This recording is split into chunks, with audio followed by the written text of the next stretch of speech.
Hey everybody, how you doing? So this week we're going to keep talking about recovery. It really is such an important factor to your ongoing progress and your triathlon success. And today we're going to look at the first of two absolutely massive things that you have to get right if you want to make great progress in your triathlon performance. And today we're going to look at sleep. Later in the week we're going to look at a little bit of nutrition, and in the last video of the week we're going to consider how to measure your physical condition and how to rate it, and look at ways in which you can do that so that you're able to make great decisions about whether you should be training or not, whether to hold back a little, whether to really push it on, however you want to frame it. We're going to look into the different ways in which you can measure that physical condition. So today we're going to start with the 5 steps to great sleep. And the first thing I want to do is just give you a goal, because there's an amount of sleep that really is optimal for us. And this is like a year-round guideline. Previously, way back when, in the summertime we would have slept less. In the winter we would have slept a hell of a lot more, like a real radical lot more. But at the moment we tend to be a bit more standardized with our sleep pattern. And the main goal is that you hit 8 to 9 hours every single night. Now that means you're in bed for 10:30, and then you're in bed until 6:30. And that's your goal.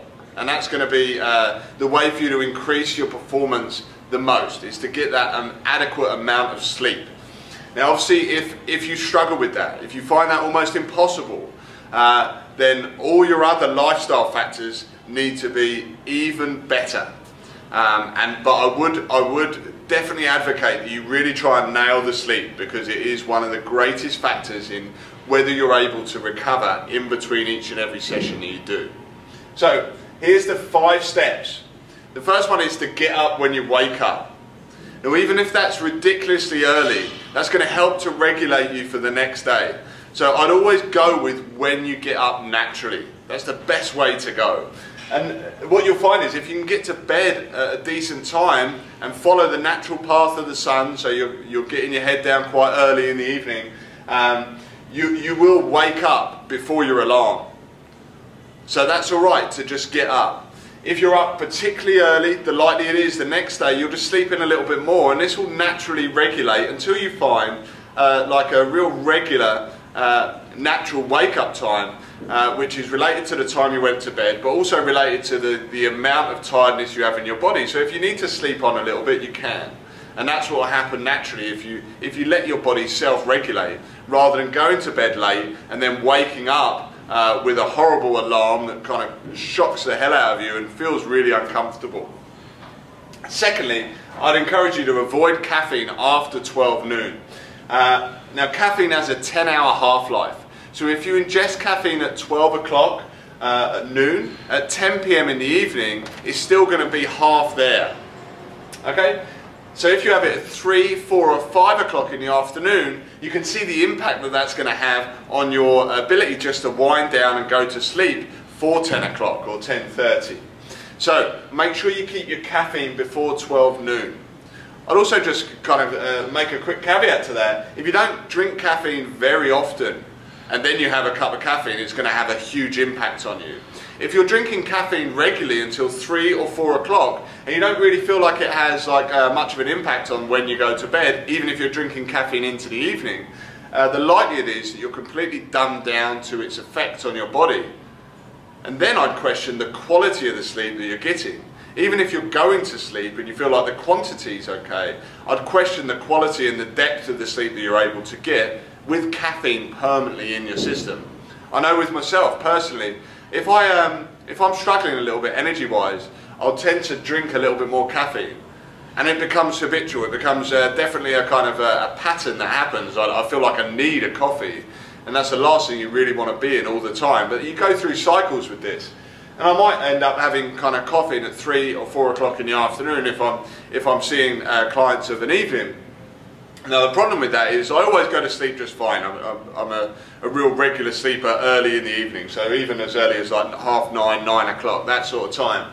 But when I've had caffeine in the afternoon, I'll find myself being kind of half awake at like 2:30, 3, 3:30 in the morning, and I feel horrendous for it the next day.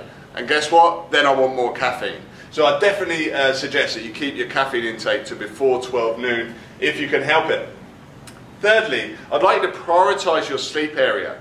Now, you should look at your bedroom as your cave. It should be a haven for you to have as your sleep area and nothing else. It should be the one place where you don't bring your mobile, your laptop, your television, or any of the other sort of super stimulating devices. If you can help it, do without much light at all. So don't have an alarm clock that's got a digital dial on it with the time on. Try and avoid all these kind of different sources of light. You know, it only takes the tiniest pinprick of light on any of our surface area of our body to sense the body to wake up.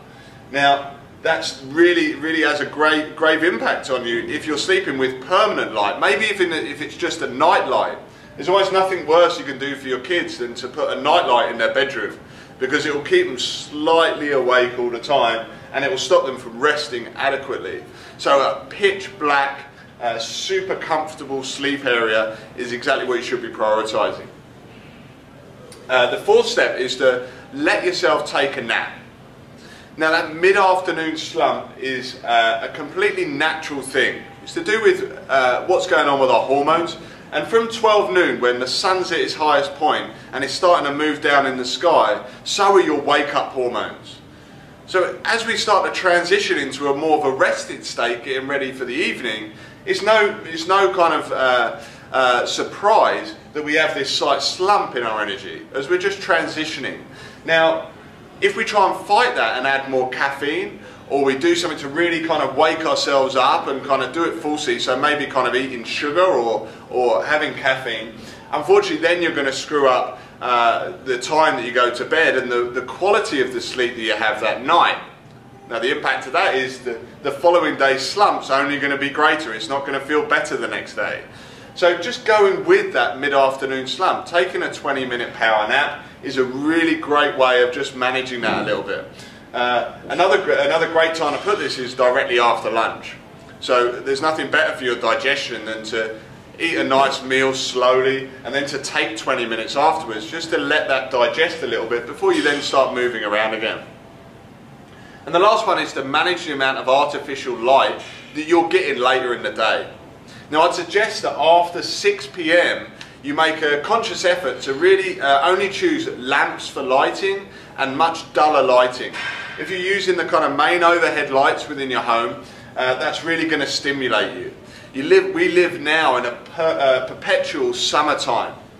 So instead of just having some days of the year when we might only get light from 9 a.m. until 3 p.m, and that's in Northern Europe, we now have artificial light all year round that goes from whenever we wake up to as late as we want it to be, even 2-3 o'clock in the morning. And this really screws over our natural sleep-wake cycle, circadian rhythm.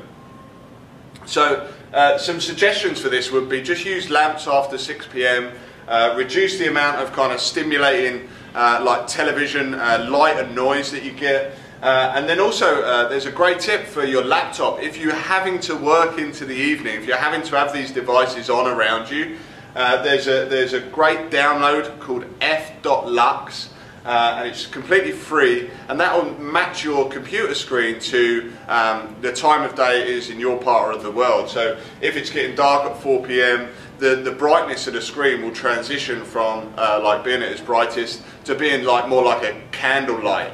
And that will really help you with that transition if you are having to work into the evening.